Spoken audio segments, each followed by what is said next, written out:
Oh, hi everyone. I'm back. This is your girl Juliana OLUBU, and I've been on the series of 10 reasons marriage fails. 10 reasons marriage fails.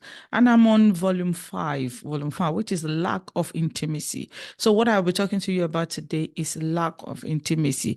Just for a reminder, for those of you who are just listening to me and you just find this on your page, on your notification, one more time, let me tell you, let me remind you, I've done volume, 4 seasons. So let me mention them to you. Reasons why marriage fails. So the first one I mentioned, I talked about lack of communication. The second one I talked about financial struggles, and the third one I spoke about unrealistic expectations. And the fourth one I did, which was the last one, is infidelity in marriage.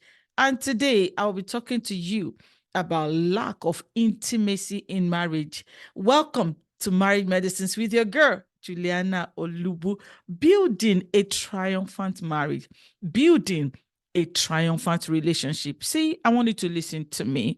It's important that when you don't know something and you find someone who can teach you, you need to value it. So don't just listen to me like every other teacher or people that talks about marriage. I'm not just bringing my idea or my mentality, or I'm not just coming to you by culture. I want you to listen to what is needed to build your marriage, to build your home, to have a happy home, to have a triumphant marriage. And if you are not married yet, yes, you're welcome to listen to me so you can learn before getting, you can know what to do and what not to do to put your home in order. Even if you've been married for 50 years, it doesn't matter. Please listen. If you've just been married 5 months ago, or you'll be married in the next 10 years, 2 years, or a year, it does not matter. Please give me your full attention. Listen carefully to what I'm about to tell you. Today, I said I will be talking about lack of intimacy in marriage. See, lack of intimacy in marriage will or can lead to feelings of disconnection, dissatisfaction, neglect. Or you want to say boredom, but a lot of marriages, they are bored, or other external factors like emotional distance and between couples. And please go along with me as I will take you on a journey. And in marriage medicines, if you have noticed, if you haven't, let me tell you, we don't just tell you the problems, we come with solutions to how you can overcome those problems, how you can overcome those problems.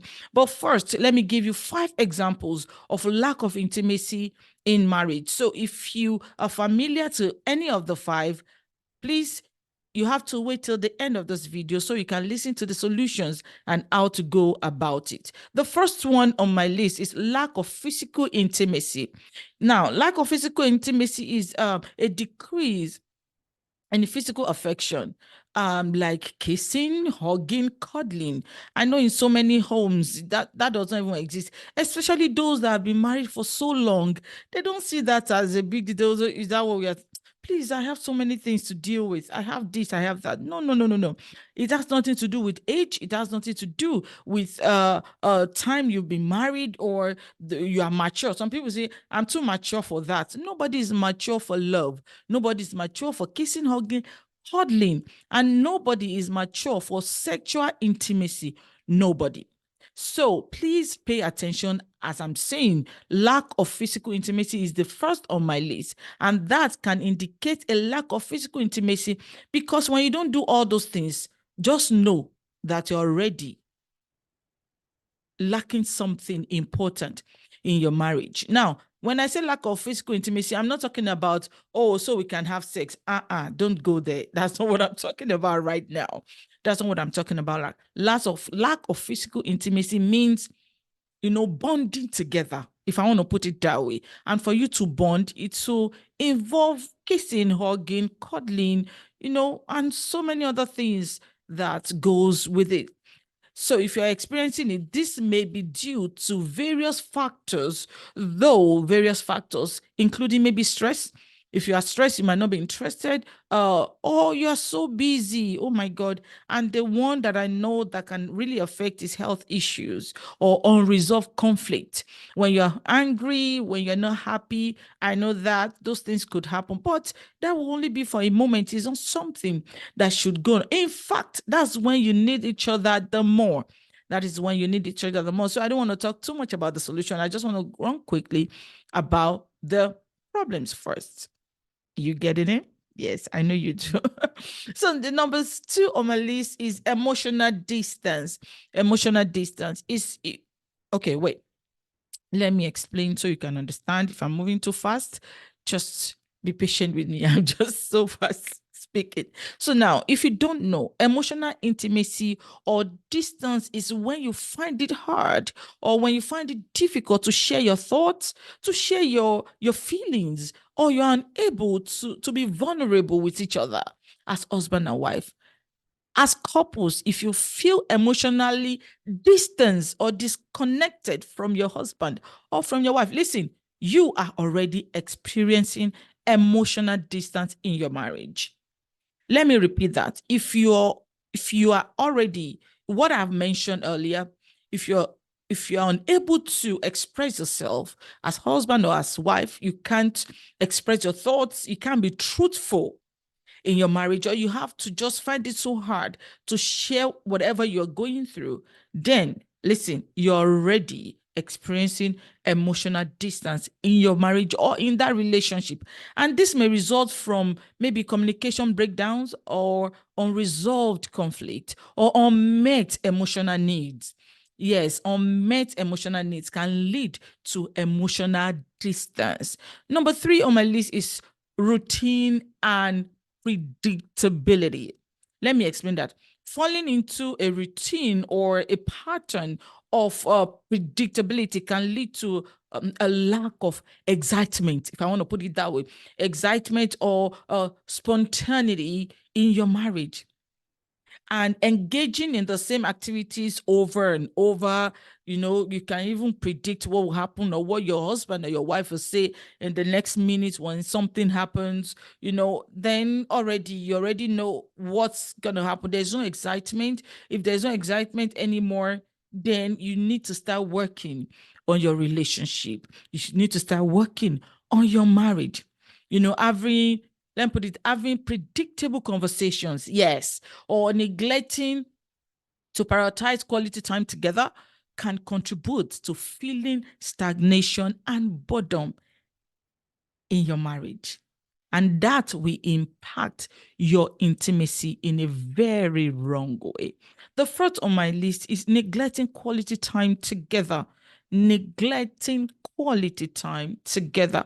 See, quality time is essential for building and maintaining intimacy in your marriage. Don't ignore it. Don't say we don't have time. No, no, no, no, no. It's not possible. We all have the time. It's just prioritizing the time and making sure that we are intentional about it. So neglecting to spend meaningful time together, let me say maybe like going on a date or engaging in shared hobbies or having deep conversations, all those things can contribute to lack of intimacy. So if you don't find yourself, if you're neglecting each other, you don't have time, you're only busy with other things. Every other things are important except the two of you, except your quality time. Then something is wrong that you need to pay attention to, that you need to work on. Is very vital. And the fifth one on my list is sexual dissatisfaction. Mm. Um, I, I'm trying to be sensitive, but at the same time, I need to tell you the truth because that is my responsibility and that is my job to do. But sexual dissatisfaction is so huge and is affecting so many people, so many marriages, so many, so many. See, sexual intimacy is an important part of many marriages. No, not many marriages, virtually all. And sexual dissatisfaction can indicate a lack of intimacy between you and your husband, between you and your wife. So now, incompatibility libidos can be a huge problem in your marriage. Yes, performance anxiety, unresolved sexual concerns. You don't talk about it. You try to manage the situation without talking about it so you can find a solution to it. Or lack of communication about your sexual needs. I just explained that. All this can contribute, or it can reduce and destroy sexual intimacy. If you can't tell your husband, if you can't tell your wife how you feel sexually, or what you want, or how you want it, there's already a problem. So addressing the lack of intimacy in your marriage requires open communication. I always talk about it. If you have known, communication is too important. In fact, everything builds on good, when you have a good communication skills. So it requires open communication, it requires empathy, and a willingness to prioritize your relationship. It's not something you can ignore. A lot of people are dying emotionally about this particular one, this fifth one, which is sexual dissatisfaction. Let me quickly do a quick review of lack of intimacy that I talk about in marriage. So if you are familiar with any of this, then you need help in that relationship. You need help in that your marriage. Number one, I talked about is lack of physical intimacy. The second one I spoke about just now. If you're just listening to it, please go back and start from the beginning. Second one is emotional distance. The third one is routine and predictability, or you already predict what will happen. And the fourth one is neglecting quality time together. And the fifth one is sexual dissatisfaction. Sexual dissatisfaction. You can hear me saying it again, sexual dissatisfaction. Please don't feel bad that you are experiencing any of these things. But it will be bad if you don't work on it, if you don't try to see what you can do, the solutions to it. See, listen, I will mention 5 solutions as well. What you need to know about the lack of intimacy in your marriage if you're experiencing it. Okay, so you have to listen. But before I will go there, I want to talk about 5 love languages. I know a lot of people are getting this mixed up. I've asked so many people about whoa, tell me about your wife's love language, or your husband's love language, and the things they tell me are so funny, are not funny. You get what I mean? They are so funny when I listen to them, and I'm go like, okay, but they're funny to me, but they are not funny.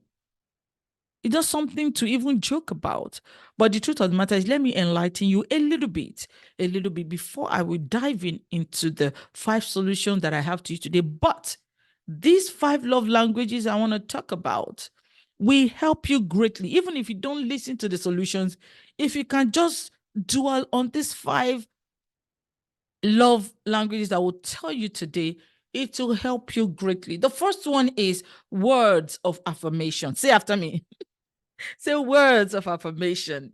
Words of affirmation. This love language uses words to affirm other people. It's not even only meant for husband and wife. It's for everyone, your friends, your family. You know what the love, things that they love to hear. So I would mention the 5. So the first one I mentioned is words of affirmation. Okay, let me explain that a little bit, because I just wanted to mention them and just move. But I think some people might need this. You might not understand it. So now, for example, words of affirmation is you telling your husband or your wife, I love you. You get that? Your mind will not even go there. That when I say words of affirmation, you would think you need a dictionary to start looking for, okay, what can I tell my husband today? You'll be, no. It has to come from within. You need to understand what you're saying. You don't just say it for your wife to be happy. You have to mean what you're saying. So telling your wife, telling your husband, like, I love you. Or let me say, giving compliments, like, you look beautiful today. You're so beautiful. Now, you look beautiful today. Response of your wife or your husband can say, oh, you mean yesterday I wasn't looking good? No. That's not what it meant. Like, you look beautiful every day. Or, expressing appreciation also is very good as a word of affirmation, like saying thank you to each other. Oh, even when you have a good sex, oh, thank you for the sex. I enjoyed. Or, oh, thank you for cooking dinner. Or thank you for cleaning the house. Oh, thank you for the kids today, for taking care of them. I was not even there to help you. All those little things, they go a long way. So it's very important. That's words of affirmation. Say after me, words of affirmation, words of affirmation. I don't want you to forget, because these things are very important. So you need to, all those 5 love languages, you need to know the ones that your husband or your wife loves, the one that works with them. Not all the 5 works with everybody. There will be one that is more important to them than the other. Though the 5 are important, they are all expected to happen within your marriage. But one will be more than the other. And some people might not even need any of those. So now, moving on, second one is act of service. I think, what happened to my mic? Did I remove anything? Okay, all right. The second one is act of service. Act of service. So let me explain act of service to you, because it's deeper than the usual. Now, act of service is this is when okay, whatever you do to your husband or your wife, I'm saying your action should speak louder than words. That is act of service. Let me give you an example of that, of act of service. Act of service. This might be doing house chores for your partner, like washing dishes. Act of service. Cooking a meal. Act of service. Or bringing your spouse breakfast. Yes, bringing your spouse breakfast in bed. That can be, an act of service. Or maybe you are coming from work, maybe your husband at a store or the wife has a store, and just going there to say, okay, let's pack up together. You understand? Or maybe your husband is not back or your wife is not back, and let me just prepare something before this person will. So act of service, doing what that person will have done by themselves, you helping them out, that even sometimes when they are tired, they still will want to do that thing. Even though they are tired, those are the things you can do for them that will help, and they will really appreciate. Oh, thank you so much. Oh, you mean you really go all the way to do this for me? Oh, and all of that. So I don't like the way I'm sounding. I hope my video is good. Okay, guys. If it's not, let me know at the comment section, and so I can be able to adjust it. But I hope I'm good. Sometimes it goes up and back. So now the third one I want to talk about is receiving gifts. Let me quickly go. Receiving gifts. So receiving gift. Now, receiving gift. This love language is about giving and receiving tangible items as expression of love.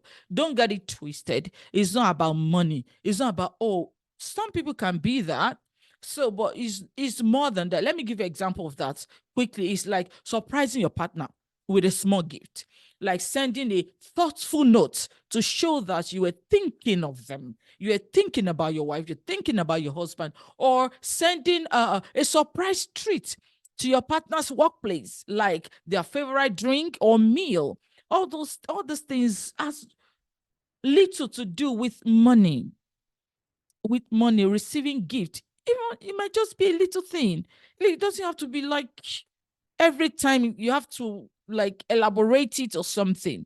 Little thing. Then quality time. The fourth one is quality time. This love language is also about giving your husband or your wife undivided attention. See, undivided attention, quality time. Quality time. And let me see example I can give is having a date night. Yes, like you working together, like taking a walk together. So, or engaging in a deep conversation without distractions. Now, when I say quality time, when I say working together, not that when you work together, maybe in your area, whichever way you want to do it, each of you will be on the phone. Like, you are not working together like now. Like you be on the phone, that will be on the phone, or you are talking to someone throughout the working time. No, that's not working together. It has to just be about the two of you. You can drop your phone and just Make sure you have a nice time together. And the fifth one is physical touch. Physical touch. For people who speak this love language, nothing speaks more deeply than appropriate physical touch. Let me give you an example of that, like let me say, holding hands, hugging each other, or a pat on the back as a way to show care and affection. Maybe you're in the living room or in the kitchen, you just tap, or you can just tap their bum. You can just, your husband, you can just touch his head and just, scrub, just do something tangible, a physical touch. You just hold their hands, and even sometimes you can just tell them when you see that they're tired, like, I got you. Just touch them or their shoulder, like, I got you. I get it. So I just quickly explained those fantastic 5 love language. So when you need to take note of your wife or your husband to know the one that fits them mostly. Okay. All the 5 are important in any relationship, but there is more that speaks more of your husband, or that they will feel more loved. So you need to set that. And if you don't know how to do that or how to go about it, please contact us and we'll take you through the journey. It's very simple and easy on how to get to know each other the more. So I talked about the 5 solutions that will be coming up, 5 solutions that will be coming up with to help you, to help the relationship.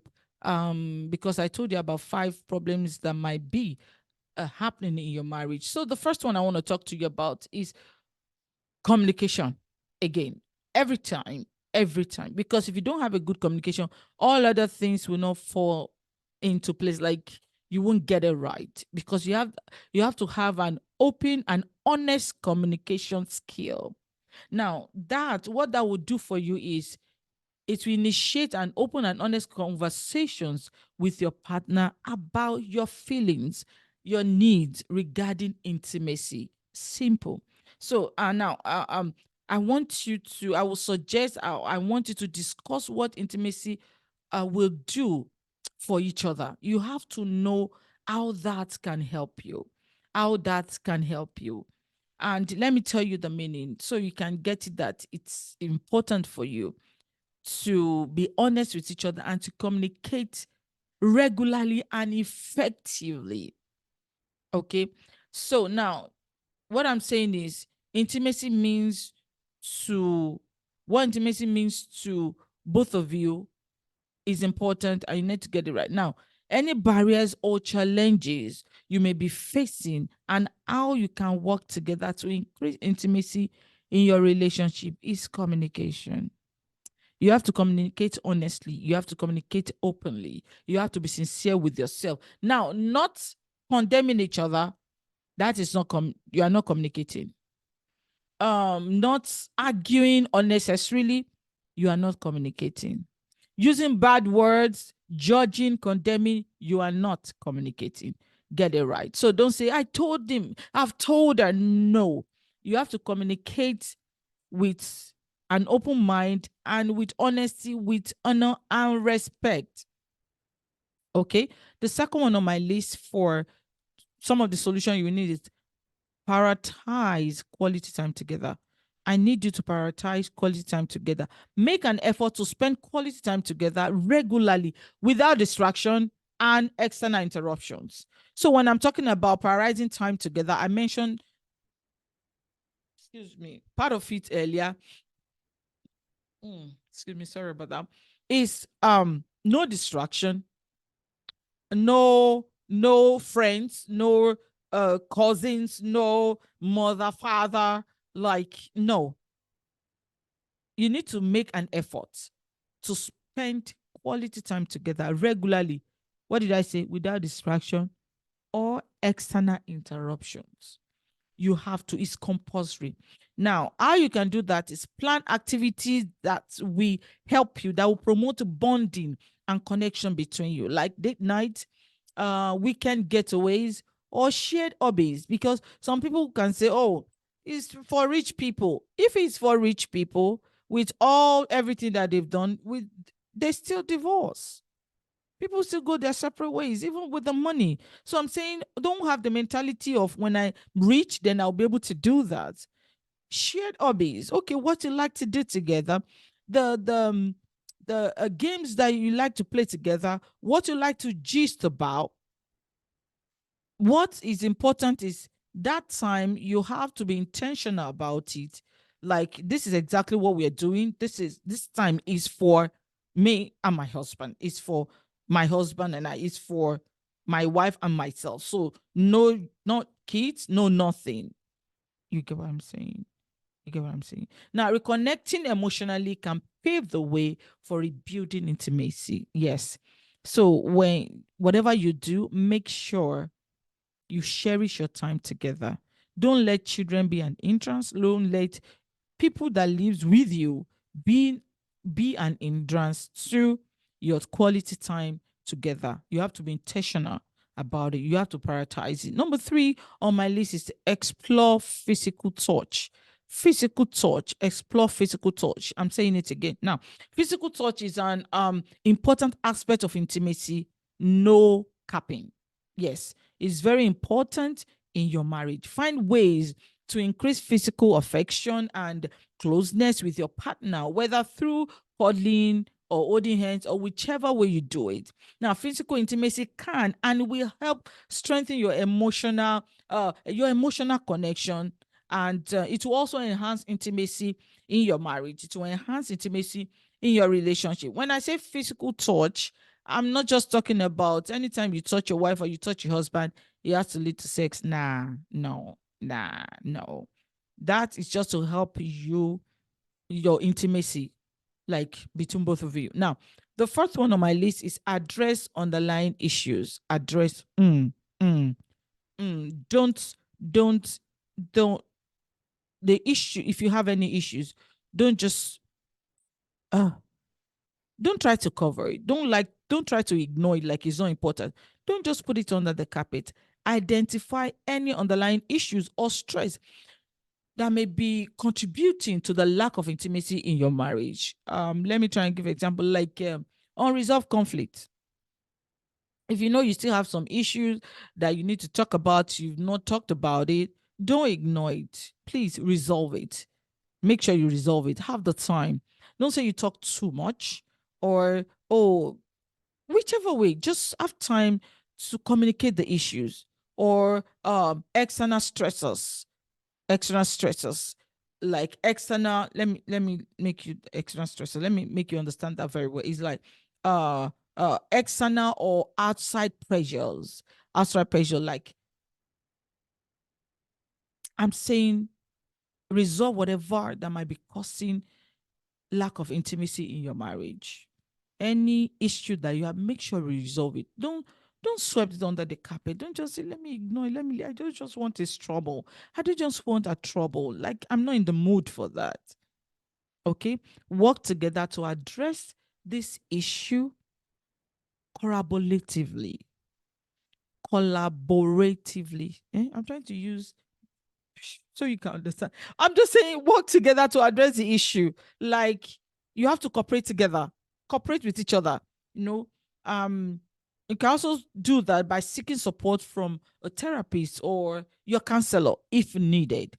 And the fifth one is reignite romance and passion in your marriage. You have to. One of the ways you can do it is take steps to reignite romance and passion in your marriage by introducing something new or something exciting into your relationship. Another thing you can do is plan surprise gesture. You have to.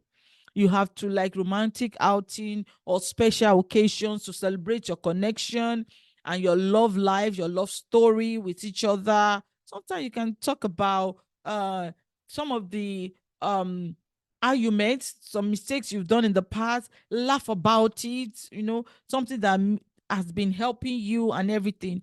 Don't make your children be the, because this has been happening so many times. Some people, they already fall out of that marriage, like there's no more intimacy or anything in that marriage, and they will just be waiting for the right time to just divorce. Like, Let me just wait for my kids to finish from school. Let me just wait for them to be mature enough to take care of themselves. Then I'm out. Don't let it get to that point. Once it gets to that point, it's sometimes, most of the time, very difficult to find it or to ignite it back. Please don't let it get to that. And if you're already in that kind of situation, just waiting for the right time to leave that marriage, to go your separate ways, please seek for help. It's very important. I always scream about it. Seek for help. There's nothing to be ashamed about it. It's like if you miss a test in class or you don't pass a particular test and you have the opportunity to go to the teacher and say, oh, and come to me if you don't get it right. I can explain to you again, or I can tell you another way you can do it so you can pass. And you are saying, no, don't worry, sir. I'm ashamed to come to you because I failed the test. Who does that? Nobody. So why do you want to do that in your marriage when you're having difficulties on how to sort out some things? Come for help. Go to your counselor if you don't have one. We are here. Yes. Most of the things are free, but still people don't want to come. Even if you'll be charged, it will just be like a very little thing. It's just for commitment, sincerely, especially for uh um godly counselors. Okay. So because you can't just go to any counseling, whatever. They'll say, oh, if you can handle it, just leave it. No, no, no, no. There are solutions to so many things. It's just that we don't know them. Okay. Keep the spark alive in your relationship, by regularly expressing appreciation, affection, and desire for your partner. So I'm saying by implementing these solutions as couples, you have to work together before you can overcome the lack of intimacy in your marriage. I just explained that. Like, you really have to be intentional about it. Cultivate a deeper and more fulfilling connection with each other. It is essential to approach this process with patience. You have to be patient, with understanding and a willingness to prioritize your relationship. You need to.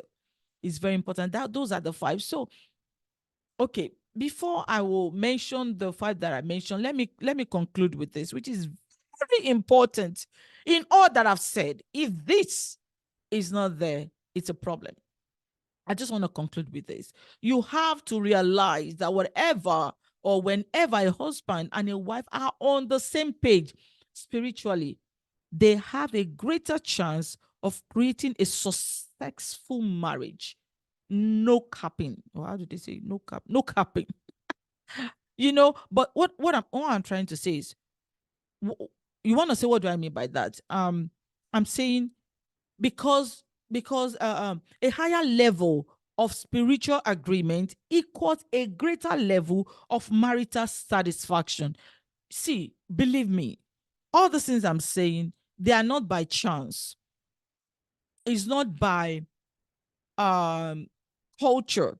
I'm telling you the things that are right, that will work for you, that will work for any marriage anywhere in the world. Please pay attention. Do you know that too many couples put off important conversations about faith? Yes, they do. And they end up with deep sadness later in their marriage. With trouble so many times. You need to hear me. This is truth that I'm telling you today. 100% true. Yes, people do. They do. Because at the beginning, they will say, oh, we talked about it. He said, I'm free. Oh, she said, I'm free. I can do whatever I like. It won't disturb me, or she won't disturb me. That is a no-no from the beginning. There's nothing like that. Those promises feels like no man business. It's not even a promise. It's just getting you, okay, let's just get married. Then after that, one way or the other, you just dive yourself into what you never planned for. And it will shatter all those things you have in your mind, in your head, how you really want your marriage to last or to be. Listen to me, please. Spiritual intimacy is often one of the least developed areas of a relationship for couples. But I tell you, It is one of the most important issues in determining your marital happiness. Whether you like it or not, what I just said now, you cannot take it away from any home or any marriage. Whatever you believe, it's okay. But what I'm telling you is 100% truth, not half truth. Listen, spiritual intimacy is an important issue before marriage. Hear me. It's an important issue before marriage and during marriage. If you get it right at the beginning, you're on your way to building a strong marriage. You're on your way to building a triumphant marriage, a triumphant love life, a triumphant relationship. And I would just suggest this for my last. I want to end this. I would suggest that if you are not compatible with your spiritual beliefs and practices, another one, then you would need to take time. Please take time, sit down, talk things over with your marriage counselor. Don't ever ignore it. Don't confuse your children. Don't confuse them. Don't let them start thinking, we don't even know which is right. We don't even know what to do. Don't make that mistake. If your spiritual life is not aligning together, error 101. And there's no error 102 or 202, whatever way. Error 101. Please make sure you pay attention to the last statement or the last some of the statement that I just made. A quick review of my suggested solutions to lack of intimacy in your marriage. First one, open and honest communication. Second one, prioritize quality time together. The third one, explore physical touch. The fourth one, address underlying issues. And the fifth one that I talked about is reignite romance and passion in your marriage. I want to remind you one more time about 10 reasons marriage fails, and the ones I've talked about. The first one I did was lack of communication. The second one is financial struggles. The third one is unrealistic expectations. The fourth one that I did, which was the last one, was infidelity in marriage. And today I spoke about lack of intimacy in marriage. Lack of intimacy in marriage. Until I see you again, don't forget to subscribe on our YouTube channel, please, and make sure you like, you share, and also your opinion, what you understand, what you know, what you don't know, what you need to ask, what you want to know to have a happy home. Don't forget to share with us on all our platforms. If you don't want to write it out, send us a DM or send us an email at marriedmedicines@gmail.com or info@marriedmedicines.com. .org. Yes, info@marriedmedicines.org. So I'll be expecting you. Please love us on all our social media. We are on Facebook, on Instagram, on TikTok, on which one again? Do you people use? On YouTube and on Threads. I don't even know. Is that how to call it? Okay, thank you. So until I see you again, this is your girl, Juliana OLUBU on Marriage Medicines. Okay, stay blessed and God bless you. Bye.